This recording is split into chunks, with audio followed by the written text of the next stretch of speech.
Assalamualaikum warahmatullahi wabarakatuh. A'udzubillahi samil alim minasyaitonir rajim. Bismillahirrahmanirrahim. Alhamdulillahi rabbil alamin. Wa bihi nasta'in ala umurid dunya waddin. Nawayna ta'alluma wa ta'lim wa tadhakkura wa tadhkir. النفع والانتفاع إفادة والاستفادة والدعاء إلى الهدى والدلالة على الخير والحث على التمسك بكتاب الله وسنة رسوله صلى الله عليه وسلم ولا حول ولا قوة إلا بالله العلي العظيم وصلى الله على سيد المرسلين وعلى آله وصحبه أجمعين walhamdulillahi rabbil alamin wa summa amma ba'd. Alhamdulillah, syukur kepada Allah Subhanahu wa taala yang telah memberikan nikmat-Nya kepada kita, yang telah memberikan rahmat-Nya kepada kita, dikumpulkan kita pada malam ini di satu tempat, di satu majlis yang baik, di tempat yang baik dengan niat yang baik. Mudah-mudahan jadi asbab kita mendapat kebaikan di dunia dan juga di akhirat insya-Allah tabaraka wa taala. Alhamdulillah, dengan berkat Nabi Muhammad sallallahu alaihi wa ala alihi wasallam, kita pada malam ini dapat berada dalam rumah Allah Subhanahu wa taala untuk bersama-sama dalam satu majlis yang mana disebutkan majlis ini Raudhatun min Riyadhil Jannah ataupun disebutkan taman daripada taman-taman syurga. Mudah-mudahan Allah Ta'ala memberikan kepada kita nikmat-Nya yang berterusan serta belas ihsan-Nya yang berterusan sehinggalah ke akhir hidup kita dan mengusukkan kita dalam syurga Allah Subhanahu wa taala. Semuliakan para asatidzah, tuan pengurusi serta staf kepimpinan ahli jawatan kuasa masjid, serta yang dimuliakan juga tuan imam, tuan bilal dan seluruhnya muslimin dan muslimat, ibu-ibu dan ayah-ayah mustami'in yang dirahmati Allah Subhanahu wa taala. Alhamdulillah, direzekikan Allah Taala pada malam ini buat kali yang keduanya saya datang ke sini untuk tumpang sama keberkatan para jemaah yang ada di sini.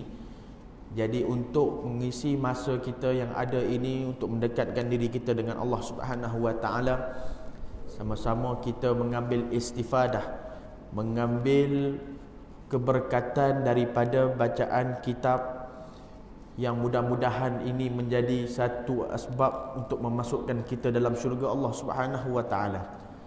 Kitab yang ditulis dan dikarang oleh ulama, mudah-mudahan dengan membaca kitab ini bukan sahaja dapat membaiki kekurangan dalam diri kita, amalan kita, hati kita dan sebagainya, tetapi juga dapat menghubungkan diri kita ini yang kerdil, yang hina ini dengan hati dan dengan dengan hubungan dengan para alim ulama. Mudah-mudahan bila kita baca kitab ulama, kita juga dibangkitkan bersama dengan para ulama disebabkan cintanya kita kepada ulama insya-Allah. Maka diberikan malam ini tajuk ataupun pilihan kitabnya adalah kitab Penawar Bagi Hati, yang mana ditulis dan disusun oleh Syekh Abdul Qadir Al-Indonesi Al-Mandili. Satu kitab yang mana tidak asing lagi khususnya di Nusantara. Kitab yang tidak asing lagi khususnya di Nusantara, baik di Indonesia atau di Malaysia ataupun di Thailand. Sebuah kitab yang membicarakan perihal hati.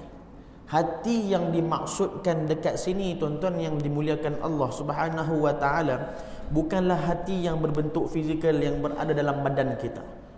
Adapun hati ini kalau dia sakit, kita kena pergi hospital dan jumpa dengan doktor. Hati yang disebutkan dalam hal ini, dalam kitab ini ataupun yang dimaksudkan di sini oleh Syekh Abdul Qadir Al-Mandili adalah hati yang mana berbentuk satu perkara, satu benda yang kita tak nampak ya, tapi hanya dirasain, iaitu benda yang batin, yakni benda yang dalam, bukan yang zahir. Benda yang disebutkan hati ini disebutkan daripada perkataan bahasa Arab dalam kalimah bahasa Arab itu yang berbunyi qalbun. Qalbun itu hati, yang mana qalbun ini maknanya adalah yang berbolak-balik. Hati qalbun tu dalam bahasa Arab maknanya yang berbolak-balik.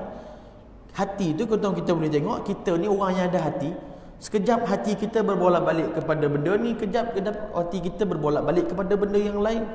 Ada masa hati kita berbolak-balik kepada benda yang mahmudah, benda yang kebaikan. Dan wal'iyadzubillah, kadang-kadang boleh berbolak-balik kepada mazmumah, yakni keburukan. Maka bila mana dibimbangi hati ini berbolak-balik kepada benda-benda yang buruk, benda-benda yang tidak diredai oleh Allah Jalla Jalaluhu wa Ta'ala fi'ula, maka dengan sebab itulah kita perlu cari ubat bagi hati tersebut. Kita perlu cari ubat bagi penyakit hati tersebut, yang inilah disebutkan oleh Allah Subhanahu wa Ta'ala dalam Al-Quran, yang mana Allah menceritakan perihal hati itu terbahagi kepada dua, yang mana ada hati yang mana dalam hati itu keadaannya berbolak-balik kepada baik, dan ada hati yang berbolak-balik kepada yang buruk. Dalam Al-Quran Allah Subhanahu wa Ta'ala menceritakan bagaimana hati ini, hati yang mana orang yang datang berjumpa dengan Allah nanti di hari kiamat kelak, man atallaha biqalbin salim. Allah sebutkan dalam Al-Quran, orang yang datang berjumpa dengan Allah dengan hatinya yang bersih, yang sejahtera. Disebutkan dalam ayat yang lain dalam surah Qaf, iaitu orang yang takutkan Allah ini akan datang dengan hatinya yang qalbun munib, datang dalam keadaan hatinya itu ingin bertaubat.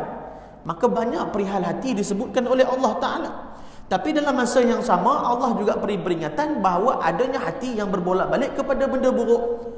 Seperti contoh Allah sebutkan qulubunal ghuf, hati yang ditutup, hati yang dikunci. Ada yang fi qulubihim marad, ada yang dalam hati mereka itu penyakit. Khatamallahu ala qulubihim, yang mana Allah tutup, yakni kunci hati mereka itu. Ada banyak perihal masalah hati ini yang dibahaskan dalam Al-Quran, sehingga Nabi SAW sendiri mengajarkan kita untuk jaga hati kamu tu betul-betul dengan baca doa, Allahumma ya muqallibal qulub thabbit qalbi ala dinik wa ala ta'atik. Kalau benda ni benda yang ringan, benda yang ni benda tak penting, benda tak ada masalah, maka Nabi takkan ajar kita doa ini. Muqallibal qulub, wahai ya muqallibal qulub, wahai Allah yang membolak-balikkan hati, thabbit qalbi, tetapkan, teguhkan hati kami ini, ala dinik, dalam agama kamu, wa ta'atik, dan dalam ketaatan kepadamu ya Allah. Pasal apa? Pasal hati berbolak-balik. Kita tak diuji oleh Allah Ta'ala dengan perkara-perkara wal'iyadzubillah yang boleh menjauhkan. Hari ini kita diuji, paling-paling tidak dia jauh sekejap, lepas tu dia mai balik. Kadang-kadang ada orang diuji oleh Allah Ta'ala, bila dia kena uji, dia rasa down, dia jauh sat, kemudian dia patah balik dengan Allah Ta'ala. Tapi tak sampai diuji, sampai ada sebahagian orang yang diuji, sampai dia rasa macam nak keluar daripada agama wal'iyadzubillah. Ada orang diuji, tuan-tuan bayangkan dia diuji, mula-mula, contoh ni saya bagi contoh saja. Ada orang diuji tiba-tiba, kisahnya isterinya tinggalkan dia. Lepas isteri ditinggalkan dia, anak-anak tinggalkan dia. Lepas tu mak ayah dia pula meninggal. Lepas tu family dia buang dia. Lepas tu kat tempat kerja pula kena. Jadi ada orang yang kena ujian macam tu. Sehingga kadang-kadang kalau bukan kerana iman, silap-silap dia boleh rasa masuk kepada agama lain kerana rasa tidak tahan dengan ujian ini. Sebab tu hati berbolak-balik. Tuan-tuan kenal sahabat Nabi, nama dia Abu Sufyan. Abu Sufyan ni antara sahabat Nabi yang masuk Islam lambat masuk Islam. Dia masuk Islam masa Fathu Makkah dah. Dia antara pemimpin-pemimpin Quraisy yang satu batch dengan Abu Jahal, Abu Lahab, geng-geng abu-abu yang hebat ni lah, yang kafir ni lah, yang musyrik. Lalu bila dia masuk Islam, lepas dia masuk Islam tu, ada datang dia punya macam, bukan dia berniat nak buat macam tu, tapi lintasan, maksudnya syaitan bisik. Dia terlintas macam kita lah, terlintas nak buat, aku tumbuk juga, orang ni kata astagfirullah juga, terlintas kadang-kadang geram macam tu, tapi tak buat pun. Dia terlintas aja bila tengah marah dengan orang. Tengah marah dengan orang, bila tengok muka orang tu rasa macam nak pukul, tapi time tu lintas. Tapi time tu kita ingat Allah, jangan, astagfirullahalazim. Tapi kalau buat sungguh, itu memang niat lah tu. Kalau betul buat memang niat lah. Ini contoh kalau lalu. Biasa kita ada perasaan macam tu. Ada rasa geram, ada suami kadang-kadang dia geram dengan isteri dia. Dia ni geram betul. Tapi lintas. Dia tak buat apa-apa pun. Tapi kalau dia terbuat tu maksudnya itu dah niat dah lah. Jadi dia lalu, dia duduk itu, dia teringat, dia terlalu satu lintasan syaitan hasut dia. Syaitan kata, kau kumpulkan orang-orang, kau seranglah Muhammad tu. Maksudnya ambil balik kau pemimpin. Datang Nabi Muhammad dan sahabat-sahabat dia orang ambil kau punya jawatan. Maksudnya kau dah hilang jawatan dia. Kau ambil balik, rampas balik. Jadi waktu tu lintas dalam hati dia, ini kalau aku kumpul geng-geng aku ramai lagi ni. Boleh ni aku nak golingkan semula ni. Lepas tu dia terus astagfirullahalazim. Jangan, aku dah Islam. Dia baca istighfar lah, dia baca rasa bersalah. Apa fikir macam ni syaitan punya gangguan ni. Dia dah istighfar dah waktu tu. Nabi pun lalu. Nabi beri salam dekat dia. Waktu tu Nabi sallallahu alaihi wasallam dan Nabi senyum dekat dia dan dia pun pandang Rasulullah. Tentu Rasulullah cakap apa dekat dia? Rasulullah kata, "Hai Abu Sufyan, jangan teruskan niat tu." Dia waktu tu dah terkejut. Aku belum niat lagi. Baru lintas. Nabi dah tahu. Jadi dia dah risau waktu tu. Maka lepas tu dia ada 3 orang. Abu Sufyan bersama dengan 2 orang sahabat dia. Ni antara orang yang masuk Islam lewat. Dan mereka ni bekas orang pemimpin-pemimpin utama dulu. Jadi 2 orang 3 orang ni duduk depan Kaabah. Duduk depan Kaabah tu, tengok, perhati Kaabah. Maka naiklah satu orang untuk azan, yakni Sayyidina Bilal bin Rabah. Bilal bin Rabah di zaman mereka, zaman Abu Sufyan dulu masa dia belum Islam, ini Bilal bin Rabah ni hamba yang diorang pandang hina lah, macam orang susah juga. Waktu tu kan dia pandang kasta, yang tinggi yang rendah, ini orang tak dinilai bagi dia. Bilal bin Rabah naik atas Kaabah azan. Tuan-tuan bayangkanlah, naik di atas Kaabah azan. Jadi 3 orang ni tengok, walaupun dah Islam tapi hati tu belum mantap lagi iman ketika tu. Sebab tu kita bila orang masuk Islam, muallaf, mereka digolongkan dalam golongan asnaf. Boleh dapat zakat. Antara tujuan dia adalah untuk muallafati, yakni untuk dilembutkan hati mereka, yakni untuk tarik mereka. Kadang-kadang orang yang baru masuk Islam ni keluarga buang dan sebagainya. Jadi sebab tu kita bagi zakat kepada orang ni. Jadi dia tengok Bilal, maka sahabat Abu Sufyan yang seorang tu kata, "Mujurlah bapa." Saya lupa dia ada nama tapi saya tak ingat nama dia. Jadi yang seorang tu kata dalam hati dia, "Mujurlah bapa aku tak bapa aku tak hidup lagi sekarang. Kalau bapa aku hidup lagi sekarang ni, teruk Bilal ni. Tak padan dengan hamba, naik atas Kaabah pula tu, melampau ni." Dan yang seorang sahabat sebelah dia pun cakaplah hati benda yang sama. Sebab bapa dia dulu orang hebat dekat Mekah. Ini kalau bapa aku ada lagi ni, teruk Bilal ni, mujur dia dah tak ada. Sayyidina Abu Sufyan yang dekat sebelah 3 orang ni, dia sebelah 2 orang lagi tu, yang ketiga, Abu Sufyan kata dalam hati dia, "Aku tak mau cakap apa-apa. Sebab kalau aku cakap nanti Nabi tahu. Aku tak berani ni." Lalu Nabi SAW pun lalu, dan Nabi pun pandang 3 orang ni. Nabi kata pada yang ujung tu, "Mujur bapa kau tak hidup lagi sekarang." Nabi kata pada yang kedua, "Dan mujur juga bapa kau tak hidup lagi sekarang." Dan Nabi pandang Abu Sufyan dah berbelah ni, "Mujur kau tak cakap apa-apa ni." Ini Nabi SAW. Subhanallah alazim. Ini nak bagi tahu hati kita kadang-kadang jadi down, tuan-tuan dan Allah Taala. Tuan-tuan tengok, kita siapa pun, imam ke ustaz ke siapa pun kita ni, kalau hati orang biasa, kita bukan wali Allah, ulama-ulama hebat ni lain cerita. Kita ini diajar oleh Islam, bila ada orang meninggal dunia, apa yang kita buat? Pergi rumah dia. Tuan-tuan takkan ajak dia sembang pasal bola. Kalau isteri dia meninggal, atau suami dia meninggal, atau anak dia meninggal, atau bapa dia meninggal, biasa kita pergi, sabar, innalillahi wa inna ilaihi raji'un. Sabar, takziah, bawa sabar. Kenapa kita diajar untuk cakap macam tu oleh Islam? Sebenarnya orang yang contohlah, mungkin orang yang diuji musibah itu adalah orang yang mana mungkin dia tu lebih tahu tentang kalimah itu daripada kita. Contohlah ada satu orang ustaz mana-mana, dia ni ada mak ayah dia meninggal atau anak dia meninggal dan sebagainya lah, mana-mana ustaz lah, contoh saja. Tuan-tuan pergi rumah dia, tuan-tuan tahu sebab ustaz tu sendiri yang duk mengajar. Senang cerita macam ni lah, di pandangan tuan-tuan dia lebih halim daripada aku, pandangan kita. Tapi kita tetap pergi sana, pegang dia, sabar ya ustaz, ini semua ujian, mudah-mudahan Allah berkati. Kita pula sabarkan, takziahkan. Sebab apa? Sebab ini Islam nak tunjuk. Kadang-kadang bila kita diuji, walaupun kita tahu benda tu tapi kita lupa benda tu waktu tu. Kita waktu tu kita lupa sebab kita lemah.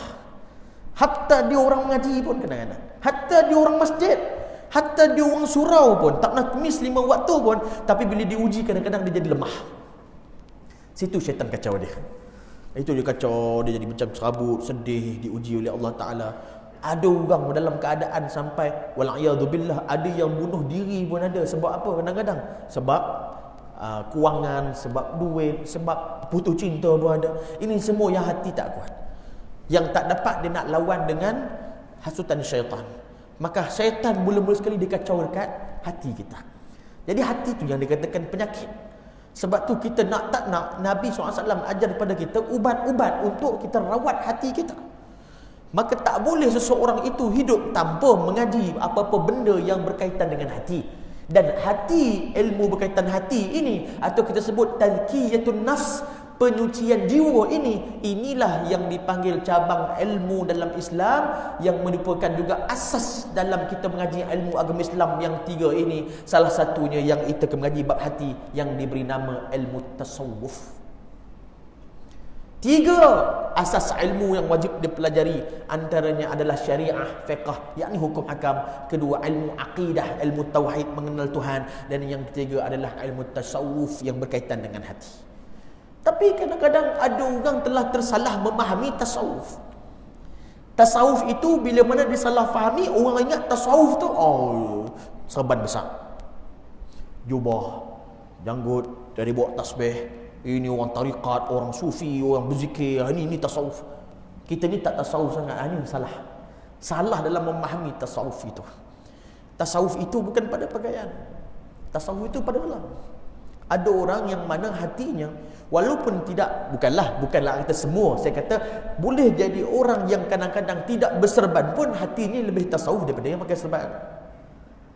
Boleh jadi orang yang naik kereta besar kadang-kadang lebih tawaduk daripada yang naik kereta kecil.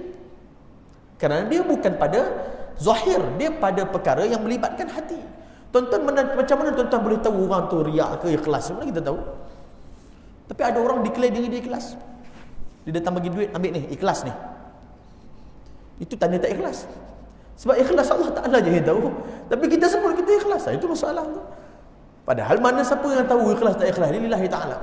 Kita cuba faham yang zahir saja. Tapi biasa kita sebut macam tu kan. Ambil ni, saya bagi 50,000 ni, ikhlas ni, lillahi ta'ala, tak ada riak. Kadang-kadang kat situ timur riaknya. Wala'iyadzubillah. Rasulullah ala sayyidina Muhammad, ulama menyebutkan la tatanazul litaraffa', jangan tundukkan diri kamu untuk diangkat. Yang ni bahaya, riak dalam keadaan tak perasan. Macam mana yang riak dalam keadaan tak perasan ni? Tunduk tapi untuk diangkat. Bila depan orang semua, saya ni tak ada apa-apa, saya ni orang biasa, saya ni hina, banyak dosa saya ni, tak layak sebenarnya saya nak pegang jawatan ni. Tapi dalam hati nak orang panggil dia tawaduk, itu riak nama dia. Tapi ini bab dengan Allah Ta'ala, kita tak boleh nak menghukum. Tak boleh kita nak kata, kau tengok tu jemaah kita tu macam mana, itulah kenapa dia riak dia tu. Macam mana kau tahu dia riak tu? Lain ayam kereta dia riak tu. Padahal kita tak tahu pun riak tak riak ni semua benda antara dia dengan Allah Ta'ala, hati sebenarnya. Tapi itu tanda hati kita ada penyakit, hasad, fitnah, dalam tu ada rasa sangka buruk. Ini semua penyakit hati. Kadang-kadang dalam ibadat kita adanya riak, adanya takabur, adanya ujub, wal'iyadzubillah. Ini semua penyakit-penyakit hati yang perlu kita cari ubat dia, tuan-tuan yang dirahmati Allah Ta'ala. Sebab itu ulama-ulama menyusun banyak berkaitan dengan hati ini. Antaranya Al-Imam Sufyan Al-Thawri rahimahullah ta'ala telah menyebutkan asyaratul asya' minal jafa', 10 perkara yang mengeraskan hati. Kenapa dia sibuk, Imam Sufyan Al-Thawri ni sibuk nak bagi tahu dekat kita tentang 10 perkara yang mengeraskan hati ni? Apa pasal? Pasal dia nak bagi tahu dekat kita, bila hati itu telah keras, maka cahaya ilmu, cahaya iman, nur daripada Allah takkan masuk walaupun sikit dalam hati yang telah dikeras dan dikunci oleh Allah Subhanahu Wa Taala.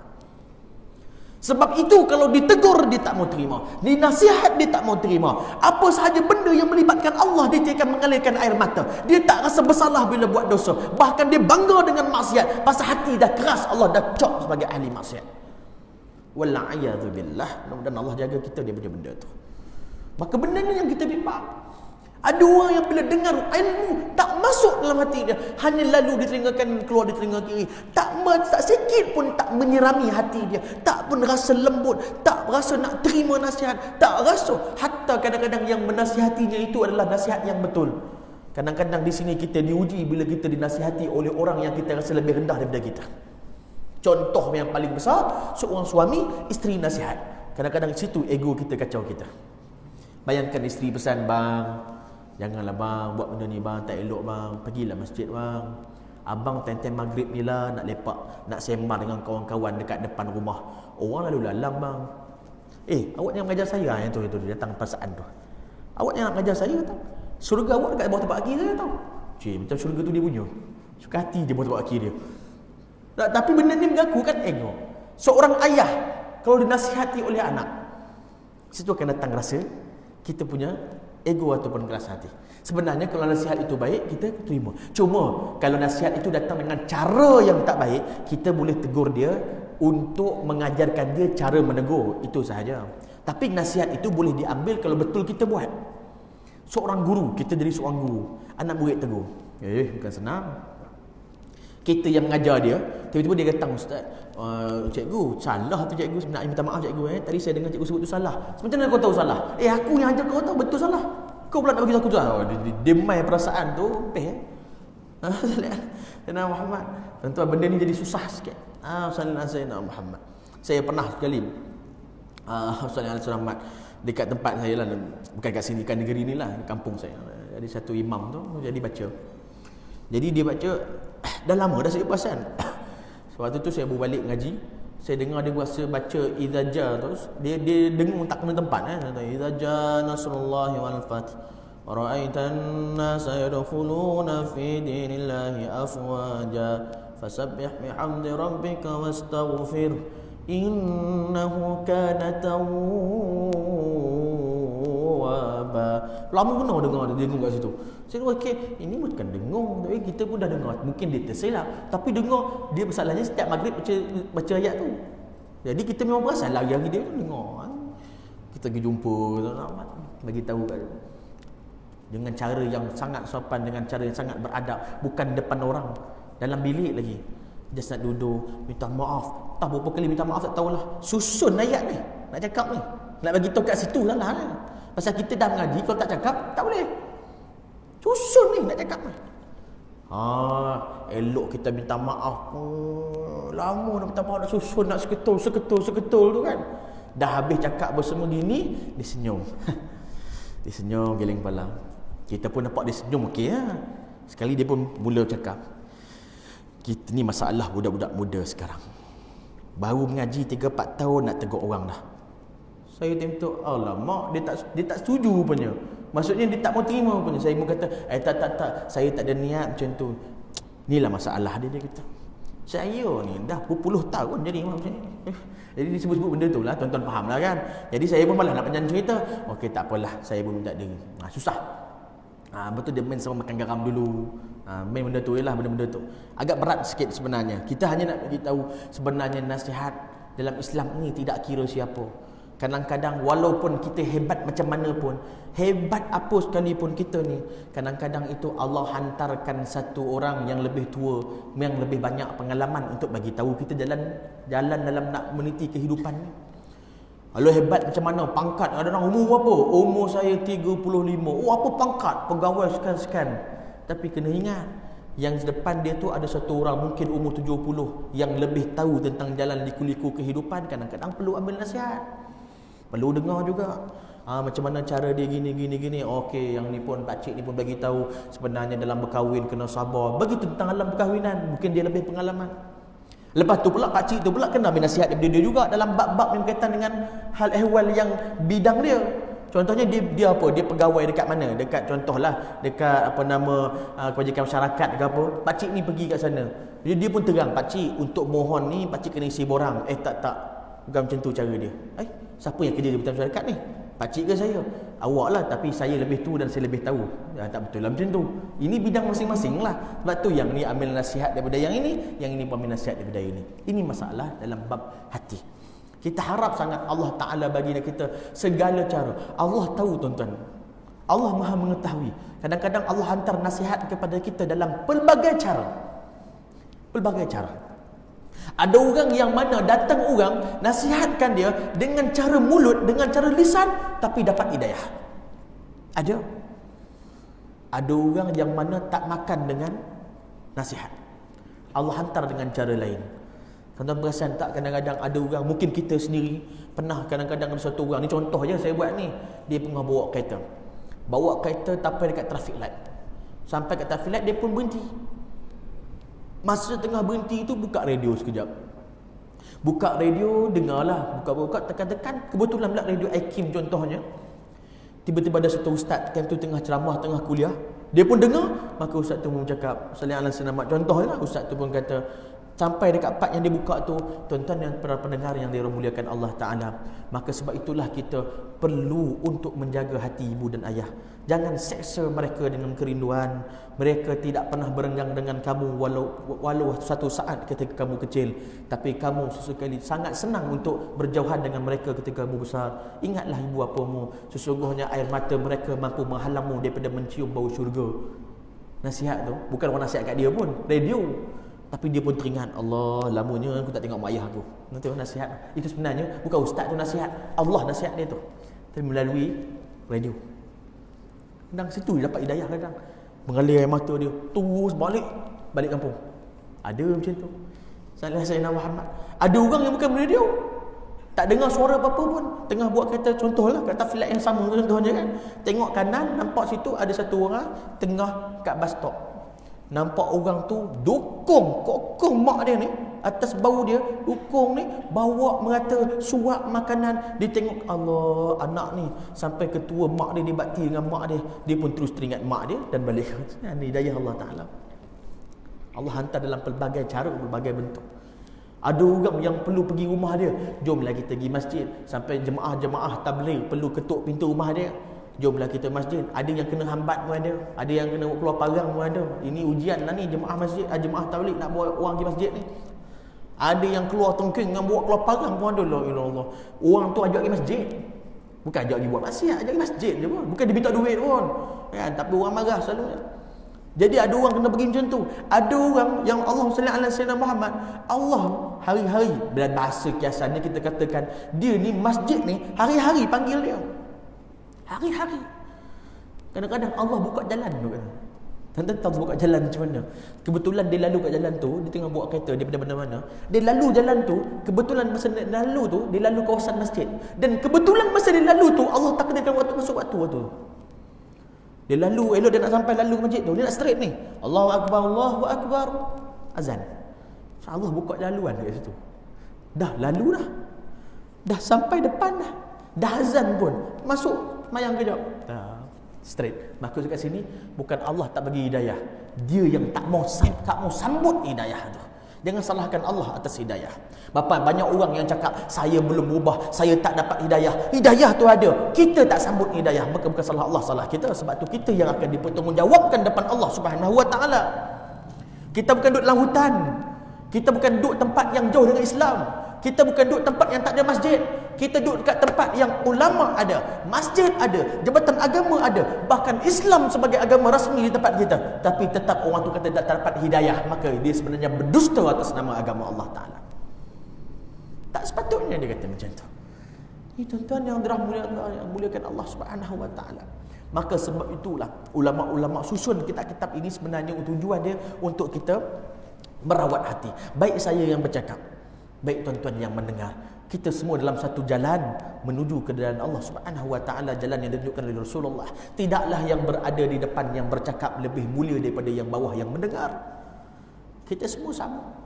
Bahkan tuan-tuan kat sini mungkin ada yang lebih dimuliakan Allah Taala. Tapi dalam sama-sama kita nak sama-sama berjalan. Nak berjalan menuju pada jalan Nabi Muhammad. Itu sahaja, tak ada niat lain. Dan mudah-mudahan usaha kita ni dimuliakan Allah Ta'ala. Ini yang kitab yang kita baca ni, satu orang ulama besar. Syekh Abdul Qadir Al-Manili, malam ni saya nak cerita tentang pengarang kitab ni dulu. Sebab apa disebutkan ulama, kita inda zikr salihin tanzilur rahmah. Ketika mana mengingati orang-orang saleh, turunnya rahmat Allah Subhanahu wa taala. Kerana apa? Cintakan kepada ulama tersebut. Bahkan kalau nak masuk rumah orang pun biarlah kenal tuan rumah, orang kata. Nak naik kereta orang pun biar kenal tuan kereta. Maka nak baca kitab biarlah kenal pengarang kitab, supaya kita ini terhubung hati kita dengan pengarang kitab, dan pengarang kitab itu terhubung hati dia dengan gurunya, dan gurunya berhubung dengan gurunya, dan akhirnya bersambung sampailah kepada Rasulullah sallallahu alaihi wasallam. Ini yang dinamakan sanad, yang mana ilmu itu berhubung, yakni bersambung sanadnya sampai kepada Nabi sallallahu alaihi wasallam. Maka Syekh Abdul Qadir Mandiri ini dilahirkan pada tahun 1910 di Indonesia. Beliau ini membesar di Indonesia, di dekat dengan apa nama tu, Sumatera sana. Kemudian masuk pada awalnya mendapat pendidikan di sekolah Belanda. Masa kita tahu kan Belanda yang jajah Indonesia. Masa tu dia mengaji-mengaji, kemudian dia telah berhijrah. Ni kata hebat ni. Baru mengaji, baru muda lagi, hijrah daripada Indonesia, maksudnya pindah untuk merantau menuntut ilmu daripada Indonesia. Dia mai ke Kedah. Dia mai ke Kedah untuk mengaji ilmu agama yang berkaitan dengan Islam. Waktu tu antara tempat yang dia mengaji adalah Pondok Titi Gajah. Syekh Wan Ibrahim dekat Pondok Titi Gajah, mengaji sana. Mengaji di Mekah semua, mengaji di Malaysia, di Kedah, di Pendang semua. Kemudian dia sambung mengaji di Makkah. Hebatnya beliau dalam mujahadah ketika menuntut ilmu di sana, akhirnya beliau telah diangkat menjadi tenaga pengajar di Masjidil Haram. Di Masjidil Haram, bukan sahaja dalam bidang tasawuf, banyak bidang lain, masuk bidang fiqh juga, termasuk bidang-bidang akidah dan yang lain-lain juga beliau mengajar di Masjidil Haram. Dan kemudian beliau wafat di sana, dan beliau dikebumikan di perkuburan Ma'la, berhampiran dengannya kuburnya atau makamnya Sayyidatina Khadijah radhiyallahu taala anha ummul mukminin. Jadi beliau ini menyumbang banyak kitab. Beliau meninggal pada tahun 1965. Dan kitab Penawar Bagi Hati ini antara kitabnya yang masyhur, yang boleh dikatakan hampir semua Nusantara ini menggunakan kitab ini, kerana ia adalah kitab yang sebenarnya kitab yang besar. Sebenarnya kitab ini kitab yang besar. Perbahasannya besar. Sebenarnya benda yang berkaitan dengan Allah tak ada yang kecil. Sebab tu saya teringat guru saya pernah sebut sebenarnya tak ada istilah dosa kecil. Kalau sebenarnya di sisi orang-orang yang mengenal Allah Ta'ala, di sisi orang yang dekat dengan Allah, tak ada yang namanya dosa kecil. Kalau dah nama dosa, ianya besar bagi mereka. Sebab mereka merasakan buat salah. Tuan-tuan tumbuk orang dengan tikam orang. Walaupun kita kata tikam tumbuk okey lagi. Kalau kita lah bahasa yang kita faham, tumbuk okey lah, tak mati. Dengan tikam mati. Itu mungkin bagi kita yang awam. Tapi bagi orang yang mengaji ilmu, yang dekat dengan Allah, kau tikam berdosa, tumbuk pun berdosa. Dosa. Bila buat salah dengan Allah Ta'ala ni, dah salah tetap salah. Ada orang, dia buat salah dengan mak ayah dia, sampai dia mencarut, sampai dia maki mak dia, sampai dia tendang mak dia. Dosa tu. Kita kata, anak daka ni. Ada orang, dia tak maki mak dia, dia tak tinggi suara dengan mak dia, dia tak mencarut dengan mak dia, dia tak pukul mak dia. Tapi tuan-tuan dia buat apa? Masa mak dia tengah cakap gini, tengah beletik kat dia, dia tarik muka je. Dia buat macam tu je. Dosa dia sama besar dengan dosa tadi. Sama besar dia dengan dosa yang dia mencarut maki mak yang tadi tu. Sama je dosa dia. Wala taqul lahuma uffin wala tanharhuma. Allah kata jangan kamu kata pada mak ayah kamu. Tapi dia buat. Kadang-kadang mungkin tak kata pun, tarik muka dia. Mata tu jeling sikit je. Itu pun dah berdosa dah. Main dengan mak ayah dia yang buat main-main. Ada orang dia boleh sebut nama Allah dengan mak ayah dia. Walaupun dia kata macam baik bunyi dia. Balik-balik ayah tak apa sihat. Lupa dah. On off dah tua dah.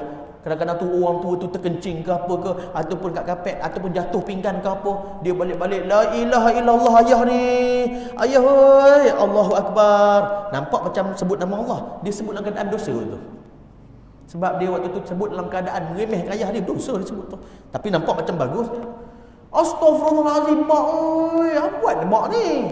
Nampak macam bagus istighfar, tapi dia istighfar dalam keadaan dosa tu.